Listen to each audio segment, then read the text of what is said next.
hello everyone. Welcome to the Route Consultant weekly webinar on the waste industry. My name is Josh Gregory. I am the Vice President of Education here at Route Consultant. And again, these webinars are really to help you learn about these new industries, answer questions you may have, and really dig deep in a couple of areas so that you can really figure out if this is the right space for you or not. And as always, if you have any questions at the end of the webinar today, we will have a live Q&A where you can ask anything that either something from what we talk about today or any questions you have on the industry as a whole. Important question for you, or important thing for all of you, is that make sure you put the question in the Q&A button at the bottom if you want us to ask it. Otherwise, I may miss it. So just make sure you put your questions there. So format wise, the way we always do these is we want to make sure to have some content where we talk through something new this week. And if you have been a part of anything in the logistics industry, you know that a lot of the ways that we talk about these spaces are that two of the key areas are understanding your people and your trucks. And so one of the key things we want to focus on this week is part of that equation, the trucks. And so what we've done is we've brought Tommy Tuberville back on to help be our guide here. He's got decades of experience in this space, both owning and operating, and then helping others optimize their businesses as well in the waste industry. So Tommy, why don't you go ahead and say hello to everyone on here and we'll get started. Hey, everyone. Perfect. All right, Tommy. So one of the big things that we just want to focus on here is at the base level, let's talk about the actual fleet and the vehicles that we expect for the different types of waste industry. So if you could just go segment by segment, and I think let's just start with the residential and talk about the types of vehicles you see there. Yeah, and so in the residential has a huge variety of what can and what is used in that particular line of business. And so I tell folks, I mean, there are people that do it in pickup trucks, there are people that do it in flatbeds with sideboards, but for the purposes of this, I'm going to talk about the compaction trucks because, you know, the folks that are really sincere about doing well in the industry, that's the direction they're going to go. And so the one that is very common is what's called the rear loader. And that is a vehicle that is loaded from the rear, and the body size ranges drastically. You can get from as small as like what's called an 8 cubic yard, which is the capacity of the body, up to 25 cubic yard capacity. The most common is 20 and 25 yard capacity on the trucks. Pros and cons, the rear loaders are a little less expensive than other trucks. The con is that for the most part, it's going to take a driver and at least one helper on there based on your density. So they're not having to get out of the cab, run to the back, and run back up for every single stop. The other that is probably the second most common is a side loader. And those are primarily in fully automated routes. And so if you had a municipal contract where you're picking up every single house, it's a lot of neighborhoods, that would be one that you would definitely want to look at because it is one person, it's a driver. He stays in the cab of the truck, he goes down the street, picks those up. So again, the pro to that is that it's a one-person operation. The con is that the truck costs a little more. And then the third is some that's front loader. There are attachments you can put on the front, which is primarily used in commercial. I'll get into that in a second, but those are also used in some cases. But again, you want it to be a very high density route that you would use those on. So for ones like that, do you ever see people do a route that's a hybrid of residential and commercial?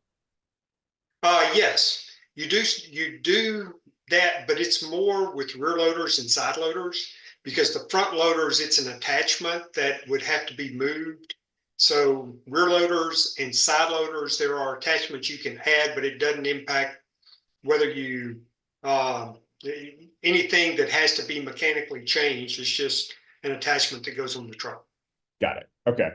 Okay. So that's residential, and there's lots of other things we're going to get into on the fleet side, but this is the kind of the high level, what types of vehicles to expect. So let's look at kind of the next segment and talk a little bit about the vehicles on the commercial side.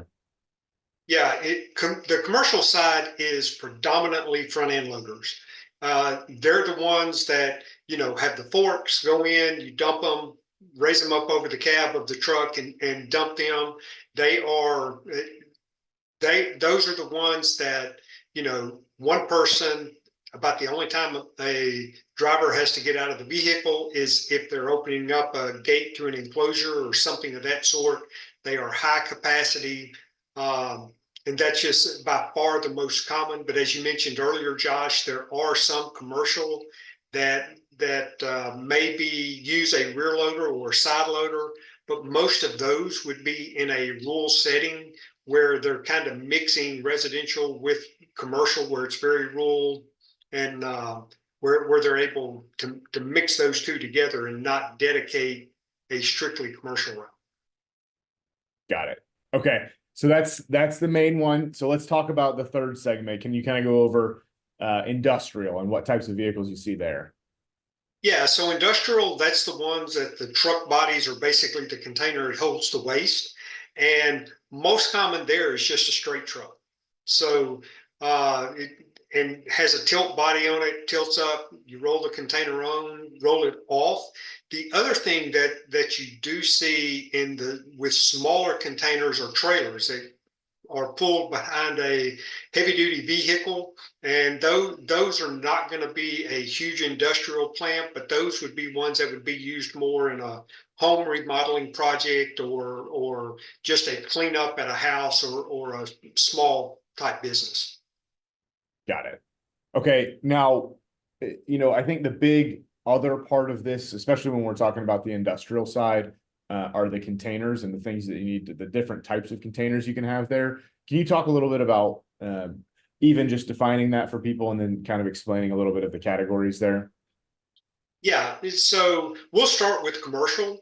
And on the commercial side, predominantly front loader, as we spoke about before. And those containers, for the most part, come in four different sizes. And again, so much in the waste industry is based on cubic yard capacity. And so they are considered a 2 cubic yard, 4 cubic yard, 6, and an 8. The 2 and 4, you guys can go and identify those. They're the ones that just have the lids on the top. 3 by 3 by 6 foot, is a 2 yard and have the lids on the top. When you get into the 6 and the 8 yards, they're the ones that have the sliding doors on the side, as well as, of course, the lids on the top to be able to dump the waste. Um, Rear loader, if you see a container sitting somewhere that I call it looks like kind of like a boat, it's sloped in the front and kind of looks like that. Those are rear loader containers, but again, those are in very specific type settings, typically rural environments. And then when you get into the roll-off containers, they're the ones that look like truck beds. Again, if you're talking about when you're not getting into the compactor side, but what they call is open tops, which are used for big bulky items and thrown in for the straight trucks, it's basically a 20 cubic yard, a 30 cubic yard, and a 40 cubic yard. And the only difference on those, the width and the length are the same, it's the height. So a 20 yard is like 4 feet tall, 30 yard 6, 40 yard is 8 feet tall. And so the reason for the different sizes is if you are a construction project that has a lot of earth and debris, tearing up concrete, things of that sort, you want to have the smaller container just because of weight restrictions. And if you were thinking about, is it better to just have one to start? Like, what are the sizes that you'd recommend? And is it something where you should have backups of those and how many, like, how do you think through how many containers to have as a part of your business? Well, I think you can look at different markets. So, on the commercial side, it's really just looking at, if you acquire a company, what do they have, and have, depending on that size, really depends on what you need, but you would need some of every size, just so for capacity reasons. And if you didn't have one, you could put a larger one out and explain to the people, when they come in, you can change it out. On the roll-off side, I would tell you, you would want several. There is some advantages to having a consistent size in the roll-off business, because that way you can drop off an empty when you pick up the full, instead of having to make a complete round trip. But it really depends on if you're targeting commercial. That's something to consider if you're looking at construction industry, specifically, to look at one set size container. Got it. Okay. And so, yeah, so some of it's just going to be an analysis based on your business and your market, and there's going to be a few different factors that go in there.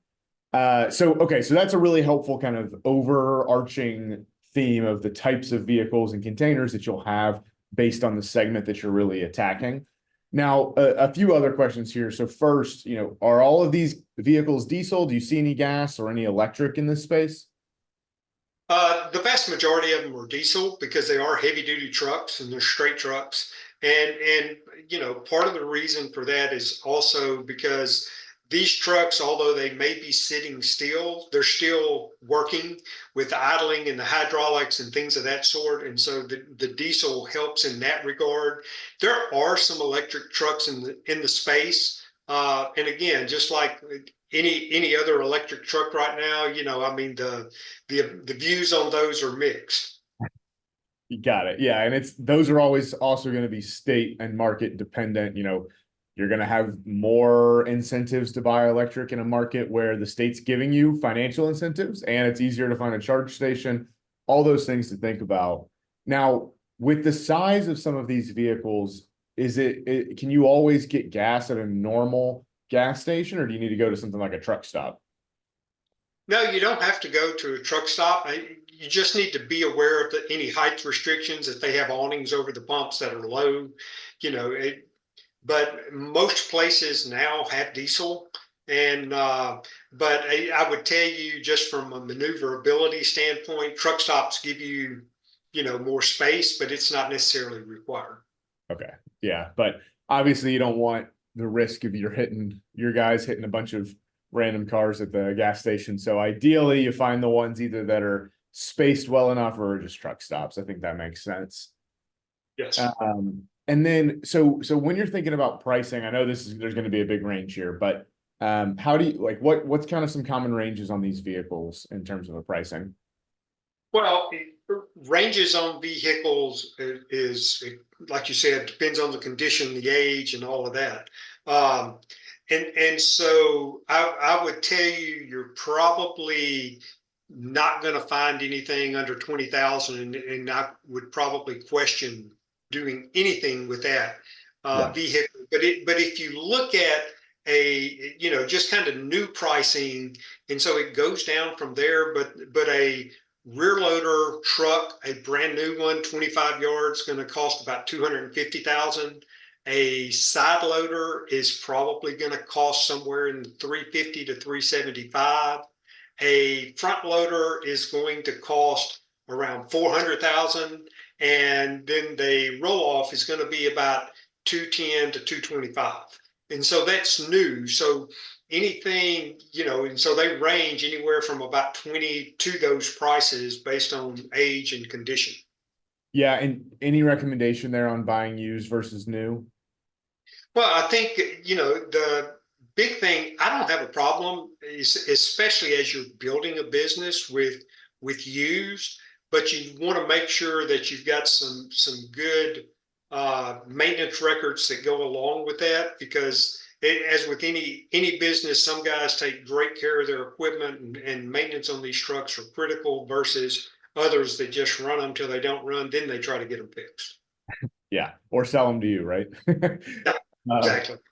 Yeah, so kind of thinking through that process and that acquisition of assets there, how long do you find that these vehicles are typically lasting? And when you ran the business, was there either a retirement point based on age or cost or mileage that you look for when you decided to retire that vehicle? We typically looked at it based on how we set up depreciation on the vehicles. Um, and so when you look at rear loaders, front loaders, and side loaders, again, all of those have, the compaction bodies included on those. You want to look at about 7 years. You want them to last about that long. Because it's hard to tell mileage on these trucks because of the different types of routes they could be on. And then it's great when they last 9, 10 years. But if you kind of look at an average to be fiscally responsible and for planning purposes, I would look at about 7 years on those. Roll-offs are a little different. I think you're safe looking at about 10 years on those for the most part. Got it. Okay. Yeah, and a 7 to 10 year time horizon is great. Even 7 years, I think just as people are trying to think through, these are high value purchases. How long, how many years do I get out of them? And then, at that 7 year point, let's say, is that the point where you're essentially selling it for scraps, or are you still getting some kind of value for selling it back to something like a dealer? But typically you would get some type of value out of it. And it could be there could be another hauler in the area that's looking for something like that for a spare vehicle or something of that sort. Yeah. Okay. Perfect. Now, you mentioned maintenance and kind of the ways that you should stay on top of your own vehicles. Did you find that most people are purely outsourcing to external vendors, or is there a certain number of things that you should try to have internal to your own kind of preventative maintenance program? Yeah, I would tell you that when you start getting in excess of 6, 7 trucks, you may want to heavily consider insourcing your maintenance just because of what goes on. Uh, but regardless, if you totally outsource, the one thing you need to make sure as you're looking at vendors is that they have a mobile service availability, and you especially want to have a mobile tire service because again, as these trucks go in to dump the landfills, I mean they're running over stuff that's gonna puncture tires, and you don't want a down truck just for to replace a tire. But even if you outsource 100%, I would tell you there's a couple of things that you'll want to make sure you have available. One would be a air compressor, and I'm not talking about a pancake air compressor. I'm talking about, a decent size air compressor where you can get, 110, 120 PSI on it. Because you're not gonna, if a tire's low, you're not gonna take a pancake compressor and put air in these big tires or pull up to the gas station and drop your dollar in to get that done. The other thing I would tell folks to consider, especially if they're in the commercial business, is to look at a welder. Just because these containers are metal, and just touching up some of this on the containers, a door, a sleeve that the door rides on comes loose, something of that sort. You don't have to be a great welder. You don't have to, lay down a pretty bead, but, just to tack some of those things on. I would tell you those would be the two things that you definitely want to consider from an equipment standpoint. Got it. Just things that are worth having to save time, save money, as opposed to waiting for somebody else to fix it for you. Right. Now, is there any kind of safety technology on any of those trucks that are required by anybody, or is there anything that you might recommend to have or install on some of those vehicles? Well, I would say as far as required, there's really not, anything particularly that's required. Very smart things to do from it on all the trucks, or definitely make sure the backup alarms are working well. The other I would tell you is a lot of lights. Uh, and you'll see, as you start looking outside of the roll-off container, the roll-off, which is the container, is the body of the truck. You're going to see a lot of lights. You're going to see strobe lights. You're going to see flashing lights. You're going to see a lot of that because in a lot of cases, these trucks are, in commercial, for example, they back up a whole lot. So every container they dump, they're backing up. And if it's at a fast food restaurant, those people aren't paying that much of attention, and it's just something to make sure that those are there, make sure people are seeing you, make sure they're noticing you, just to reduce the chance of accidents. One thing I would say on the roll-off containers, on the roll-off trucks that you want to make sure you have, it's pretty common nowadays, but you want to make sure they have a automatic covering system where the tarp goes over the top of the container, because you can't, litter as you're going down the road. And instead of you having an employee it's trying to climb on the side of those containers, roll this big huge tarp out, cover it, use bungee cords to strap it down. I mean, that is definitely, if you get into the roll off, the industrial construction side of the business, you want to make sure that you get the auto cover feature.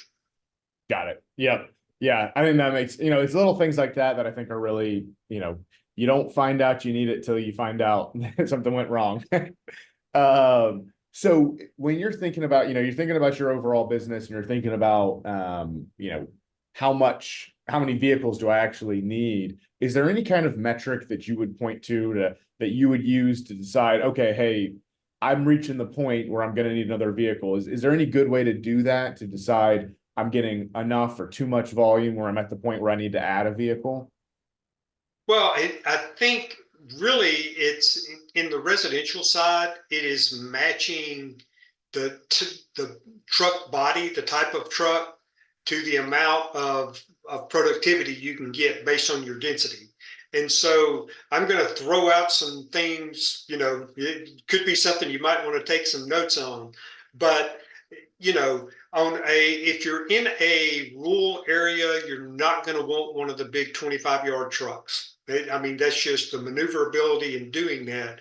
But as you think about that, the big 25-yard trucks are going to get about 400, 450 houses. To back into that calculation, the average household is going to generate about 45 pounds of waste a week.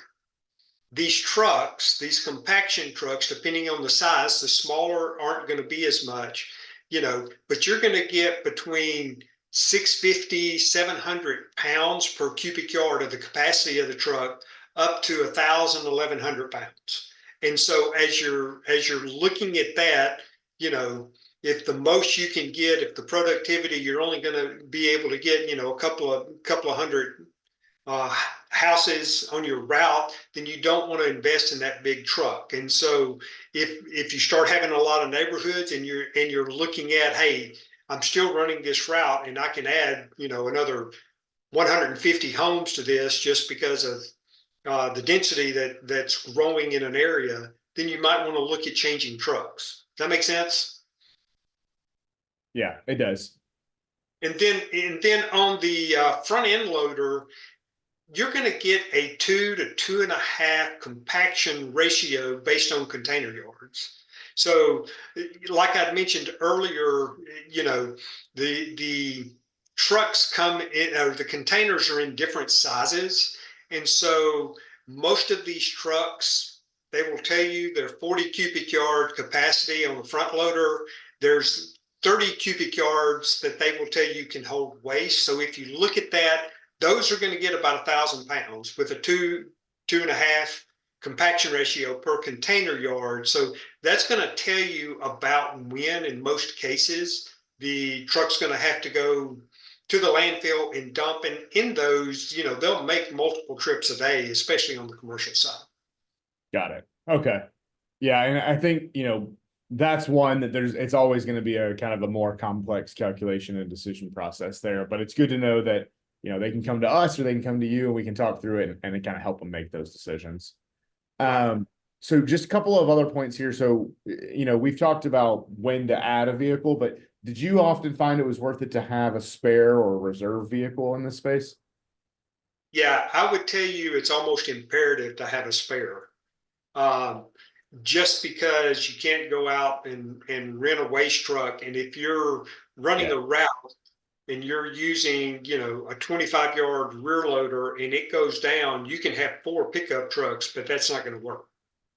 Um, and so, as we were talking about retiring trucks from normal routes, it's good to have, as you go through over the years, yeah, I need to replace this. It's probably not roadworthy every day, but then you use that as a spare, and you get into that type of fleet strategy where you're using that and you move those into spares and get rid of the one that you had as a spare. But I would tell you, every type of different line of business you're in, you're going to need a spare.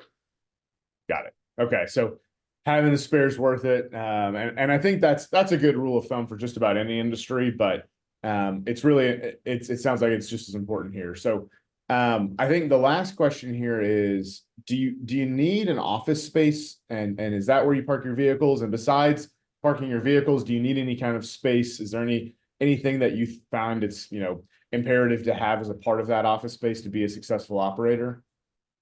Well, you definitely need a place to park your trucks, Hmm. and and I'll kind of go through the different lines of business, but you need a place to park your trucks. Office space itself is not huge, but you do need a space for people to gather. It is not uncommon in this industry to send all the routes out at the same time, because I know most other, you know, last mile type operations, they will stagger folks going out. In this industry, it's not uncommon. Starting time for residential is 6 o'clock. You have 5 routes.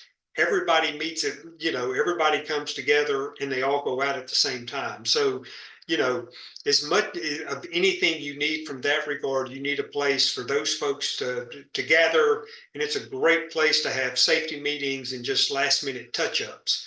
From a facility standpoint, uh, it is more difficult to find somebody to allow you to park a waste truck on their lot than it is almost any other truck. And so you need to take that into consideration. And then if you're doing any type of maintenance, it's always good, to have some place that can be enclosed just because the weather that you can get in if even if you're not doing anything.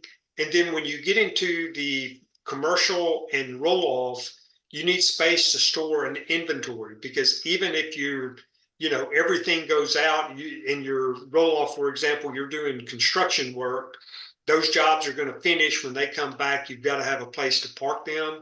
I mean, I've seen those parked in a lot of places just out in a field somewhere. They're not even, it's not gravelled, it's not paved, just out in the field where people have talked about, hey, I'll pay you a little bit for this acre lot while it's undeveloped. Yeah, perfect. Yeah, I mean, that's the when you're starting on your own, that's definitely going to be one of those that you got to identify, because you got to put your truck somewhere. And like you said, it's not always going to be easy. Ideally, though, if you're buying an existing business, there is one of those that you already know where they're parking their vehicles. And either that's something that can come with the sale, or at least some kind of agreement where you can continue to park your vehicles there is uh, hopefully makes that transition a lot easier if you're acquiring a business. So Yes. yeah, so that's what we wanted to cover today on the as far as the trucks you need and the equipment that you need in this space. Now, if you're here and you're trying to figure out what's the right way to move forward or to continue to learn more in this space, we will have these webinars every single week. So it's going to continue to be a place where you can come back, ask questions, find out more about the industry, and all of the previous videos are also on YouTube. So if you're here now or if you're on YouTube, you can go and find all the other ones previously as well. We also have a Waste 101 that's live. It's a course that's free online as you're trying to learn more about the space.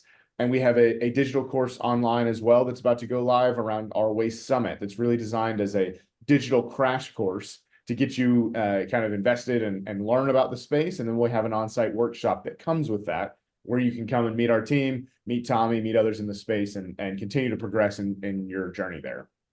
Now, the last thing I'll say is, if you are already a contractor or you're in process on a business, we have ways that you can work with Tommy and I as well, as you're trying to figure out if this is the right opportunity, or if you're just trying to figure out how to operate successfully once you take over. So any of those questions, if you're whatever phase you are in the journey, feel free to reach out to our team. Info@routeconsultant.com is the easiest email. And then other than that, like I said, Tommy and I are going to be here every week if you're just looking to catch us live. So Tommy, thanks again so much for being here, answering questions, giving us your insights on this. Thanks. Perfect. And thanks everybody who was on today, and we will see you all next week. Thanks.